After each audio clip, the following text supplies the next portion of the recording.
Assalamualaikum warahmatullahi wabarakatuh. Selamat datang di channel Tausiah Ustadz, tempat kita berbagi inspirasi dan ilmu seputar Islam. Semoga video ini membawa manfaat dan menjadi jalan kebaikan untuk kita semua. Bismillah. Yuk, kita mulai. Bismillah, statement Al-Quran syifa sebagai obat. Apa itu syifa? Itu dulu. Ya, apa itu syifa? Saya ingin selalu bergerak dengan pemahaman yang jelas. Ada ontologi, epistemologi, dan aksiologi. Kita arahkan ke dasarnya dulu, ontologinya. Quran surah ke-17 Al-Isra. Ya, di ayat yang ke-82. Ya, Allah memberikan statement tentang syifa di situ. Ya, paling kiri agak ke tengah sedikit. Wa nunazzilu minal Qur'ani ma huwa syifaa'un wa rahmatun lil mu'minin wala yazidu adh-dhalimina illa khasara. Wa nunazzilu minal Qur'an, dan kami turunkan dari ayat-ayat Quran itu, minnya tab'id, menunjuk pada sebagian. Jadi nanti ayat Quran itu punya banyak keutamaan, setiap ayatnya itu keutamaan pedomannya ke A, keistimewaannya bisa A, nanti yang lain bisa B, bisa C, ada terkait dengan penyakit, ada terkait dengan kesuksesan, ada terkait dengan karir, dengan macam-macam. Ya, itu bimbingan yang kompleks dan sangat luas. Nah, ada sebagian ayat Quran itu yang ayatnya memberi petunjuk, langsung berfungsi sebagai syifa. Ya. Wa rahmatul lil mu'minin, ada ayat lain berfungsi sebagai rahmat.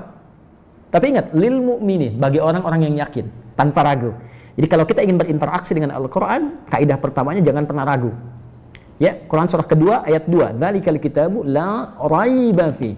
Semua isi Al-Quran akan jadi petunjuk, hudan lil muttaqin, bagi orang takwa, syaratnya la raiba fi. Jangan ragukan sedikit pun. Anda ragu, Anda tidak mendapat manfaatnya.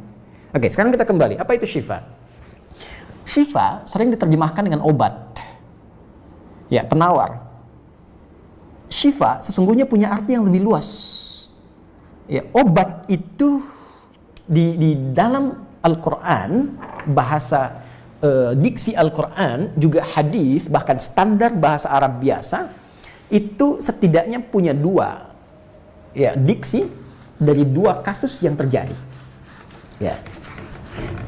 Satu begini, jika penyakit ya, yang butuh obat, penyakitnya itu berupa penyakit fisik saja, secara fisikal. Misal, saya katakan misalnya sakit gigi, fisik ya, fisik saya yang kena. Kemudian sakit perut, sakit kepala. Itu penyakitnya disebut dengan daun. Daun. Oke? Penawarnya, obatnya disebut dengan dawaun. Ini. Baik kan? Ya. Karena itu ada kalimat begini yang disandarkan pada Nabi SAW, likulli da'in dawaun. Di setiap penyakit fisik itu mesti punya keyakinan pasti ada obatnya. Jelas ya? Nah, yang kedua, ada jenis penyakit terkait dengan fisik juga, tapi sudah melewati batas-batas dawa. Jadi ini menggunakan obat medis standar, ya ini susah. Bahkan sebagian mengatakan, dokter mengatakan, wah ini nggak bisa nih, udah give up gitu kan? It's impossible, ini nggak mungkin, ya. Jadi sudah give up di sini, ini udah nggak memungkinkan. Nah. Atau yang kedua, penyakitnya tidak terkait dengan fisik secara langsung, tapi ada yang terkait dengan aspek-aspek psikal, ya, secara psikologis, penyakit hati, iri hati, dengki, dan dendam, dan itu juga berpengaruh kepada fisik, tapi sudah melampaui batas fisik. Orang iri hati kan fisiknya terganggu, kayak enak makan, kan? Ya pusing, tidur, bahkan tidur pun masih nggak enak, ngigonya juga masih dengki juga, gara-gara kamu nih tidur, masih keluar kalimat itu, ya nggak enak kan? Dan nggak mungkin berobat mencari dawa, nggak mungkin. Ya silahkan cek ke rumah sakit, ada poli dendam, poli iri hati, nggak mungkin. Ya, yang ada poli gigi, poli mata, kan? Ya, poli iri hati, poli dendam, nggak ada, poligami nggak ada di rumah sakit. Anda nggak mungkin menemukan itu. Ya, nah maka penyakit yang lebih lekat kepada aspek non fisik itu seringkali diistilahkan oleh Al-Quran dengan kata marad namanya, maradun. Ya, penyakit hati. Karena itu ketika Allah menyifati orang munafik yang hatinya bermasalah, Allah tidak menyebutkan kata daun, tapi menyebutkan kata marad. Silahkan cek di Quran surah kedua Al-Baqarah ayat 10. Fi qulubihim marad. Ya, di dalam hati mereka ada penyakit. Hati yang di sini bukan hati fisik ya. Ya, tapi sumber kehidupan kita yang ditetapkan oleh roh. Nanti ketika fisik itu mulai sempurna selama 4 bulan jadi mudghah. Jadi kan ada 3 tahapan seperti kita ketahui, ya. Dari mulai di Al-Arba'in, kalau kita baca Al-Arba'in, Al-Imam An-Nawawi, hadis nomor yang keempat, ya, Abdullah bin Mas'ud radhiyallahu ta'ala anhu, qala Rasulullah SAW, huwa as-sadiqul masduq, inna ahadakum yujma'u fi batni ummihi 40 yawman nutfah. 40 hari pertama, ya, itu baru berbentuk penyatuan, perpaduan antara spermatozoa dengan ovum, thumma yakunu alaihi 'alaqah. Kemudian mithla dzalika 'alaqah, 40 hari kedua berbentuk zigot yang telah menempel di dinding rahim. Tsumma yakunu mithla dzalika mudghah, 40 hari ketiga berbentuk mudghah, daging keratan. Bahkan sudah jadi bahasa sekarang ya di masa bahasan janin ya di kurikulum kedokteran saya lihat redaksinya sama, mudghah ya. Nah, dalam fase ini kemudian ditiupkan roh ya, wa yursalu alaihimul malak alaihil malak, dan diutus malaikat, wa yu'maru bi katbi arba'in, dan diperintahkan menetapkan 4 hal. Nah, saat ditiupkan roh ini itu terjadi kemudian penyatuan antara fisik dengan roh. Itu ada di Quran surah ke-15 ya, ayat ke-28. Ya, wa idz qala rabbuka lil malaikati inni khaliqun basyara min salsalin min hama'in masdun fa idza sawaituhu wa nafakhtu fihi min ruhi. Jadi roh masuk ke dalam jasad seseorang, ya, ke dalam fisik seseorang. Ketika sudah masuk, dia bisa bernafas kan, ada kehidupan, unsur kehidupan. Karena itu nafas terambil dari bahasa Al-Qur'an. Jadi begitu kemudian sudah masuk roh ke dalam jiwa, menjadi nafas namanya, berubah dari roh jadi nafas. Ya, maka dia membawa 2 potensi. Ya, ada fujur, ada takwa. Di Quran surah 91 ayat 7 sampai 10. Wa nafsi wa ma sawwaha fa alhamaha fujuraha wa taqwaha. Jelas ya? Maka wa nafsi wa ma sawwaha, jika roh sudah masuk ke dalam jiwa jadi nafas, dan disitulah manusia bisa bernafas. Tapi jangan lupa, dia membawa 2 potensi. Ada potensi kebaikan, takwa, ada katalis kebaikan. Saya tidak mengatakan yang buruk. Itu katalisnya. Jadi lawannya langsung. Yaitu jujur, lawannya dusta. Ya, marah, lawannya sabar. Yang sabar itu takwa, jujur itu takwa. Yang marah, yang sombong, yang bohong, itu namanya fujur, itu katalisnya. Di Allah menciptakan sifat marah, bukan ingin membuat Anda pemarah, tapi ingin kemudian memacu supaya yang sabarnya muncul. Sebab kalau nggak ada marah, bagaimana bisa ada sabar? Itu cara membacanya. Nah, di sini terjadi pergolakan. Ya. Apa kaitannya dengan ini? Orang-orang yang tidak bisa mengendalikan sifat takwanya dan tidak menjadikan sifat fujurnya sebagai katalis, tapi diikuti menjadi dominan, maka jadi penyakit di hatinya. Itu yang disebutkan dengan marad namanya. Ya, itulah yang memunculkan penyakit riya, pamer, gitu kan?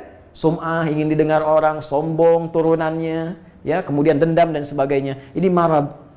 Marad ini dan penyakit yang sudah melewati batas fisik, kalaupun terkait dengan fisik, nggak ada obatnya dari dawa. Yang ada hanya syifa. Syifa. Maka jika ada orang tertentu yang terkena penyakit fisik yang sudah di luar batas dawa, yang medis misalnya udah nggak bisa nih, ini nggak mungkin, maka beralihlah dari dawa ke syifa. Ini yang pernah dilakukan oleh Nabi Ayyub alaihissalam. Ketika diuji dengan penyakit, Allah contohkan langsung supaya kita bisa meniru. Bukankah ayat ini turun ketika Nabi diuji dengan penyakit? Ya, supaya memohon kepada Allah. Jadi kan Nabi Ayub kan divonis dengan penyakit yang tidak pernah diderita oleh orang sebelum beliau, tidak akan dirasakan oleh orang setelahnya. Yang paling menarik apa yang dilakukan? Ketika semua mengatakan nggak mungkin, lalu turun kemudian gambaran dari Allah. Quran surah ke-21 ayat 83 sampai 84. Wa ayyuba, pakai fathah loh. Bukan dhamma, bukan kasrah. Ya, fathah itu menunjukkan sesuatu di masa lalu untuk dibuka bagi orang di masa depan. Ya, fataha itu dibuka. Itu ilmu lughahnya. Saya spesialisasi di bahasa Arab. Jadi di antara makna itu fathah, kenapa ada fathah, ada dhamma, ada kasrah, itu ada maknanya. Wa ayyuba, dan kami buka kisah Ayub di masa lalu sebagai inspirasi untuk orang di masa depan. Idnada rabbahu anni masanni yadhurru wa anta arhamur rahimin. Ketika beliau mulai meninggalkan opini manusia dan mulai kembali kepada Allah dengan sangat kuat untuk spesifik memohon kesembuhannya. Ya Allah, penyakit ini sudah mengganggu saya. Untuk ibadah, itu poinnya. Untuk ibadah. Jadi ternyata kalau ingin disembuhkan dengan cepat, arahkan kesembuhan itu untuk niat kita beribadah. Kalau cuma pengen sembuh saja, jangankan Anda yang belum beriman pun kalau sakit pengen sembuh. Terus Anda tujuannya apa dari kesembuhan itu? Kalau cuma pengen minta dunia, apa dengan sakit belum cukup menjadikan Anda ingat Allah? Maka arahkan permohonan itu untuk kesembuhan supaya punya niat ibadah. Ya Allah, saya pengen sholat lagi. Ya Allah, saya pengen ke masjid lagi, pengen tahajud lagi. Mohon ya Allah, penyakit ini sudah mengganggu saya tahajud, saya pengen sholat lagi. Wa anta arhamur rahimin, sedangkan engkau yang paling sayang kepada saya. Kalau yang maha penyayang saja tidak menyembuhkan saya, kepada siapa lagi saya mesti memohon? Nah, tahu apa yang terjadi? Begitu kalimat itu muncul dengan penuh kekuatan, keyakinan, visi yang benar, memanggil Allah dengan panggilan yang sangat halus, lembut, ya, terasa ke dalam jiwa, maka jawabannya tidak menunggu lama. Fastajabna lahu fakashafna ma bi min dhurrin wa atainahu ahlahu mithlahu ma'ahum rahmatan min indina wa dzikra lil 'abidin. Lihat ujung ayatnya. Kami langsung sembuhkan penyakitnya. Kami singkapkan semua rasa sakitnya. Kami kembalikan semua yang dia rasakan rugi. Biaya obatnya diganti dengan rezeki yang lain, kesulitannya dihilangkan, datangkan dengan yang lebih baik. Dan yang paling dahsyat lihat ujung ayatnya. Wa dzikra lil 'abidin. Kami jadikan inspirasi, pengingat bagi hamba-hamba Allah yang soleh, yang diuji dengan penyakit yang serupa, maka amalkan amalan Ayub untuk mencari syifa. Ya, maka ini ikhtiarnya. Termasuk syifa, bisa mengobati penyakit hati. Nah, lalu sekarang apa terapannya? Karena disebutkan ada ayat-ayat Quran berfokus sebagai syifa.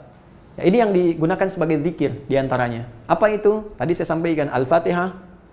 Ya, itu lengkap. Al-Fatihah itu disebut syafiyah. Surah syafiyah, surat penyembuh. Silahkan Anda buka semua kitab tafsir. Di antara fadilah surah Al-Fatihah, kisah pertamanya adalah kisah seorang kepala suku di Arab yang digigit kalajengking. Bayangkan, kalajengking Arab pada saat itu. Ya, dan sudah kena racun dan sulit. Orang semua sudah give up, ini nggak mungkin. Ya, apa yang terjadi? Ditemukan sahabat Nabi, secara singkat diketahui, ditanya ada yang bisa menyembuhkan, mereka berkata Allah yang menyembuhkan, tapi kami bisa berikhtiar.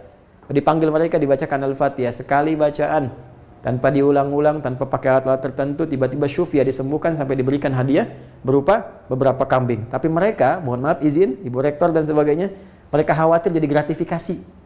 Dibawalah kambing itu kepada Nabi, disampaikan, boleh nggak makan dari sini? Jawab Nabinya apa?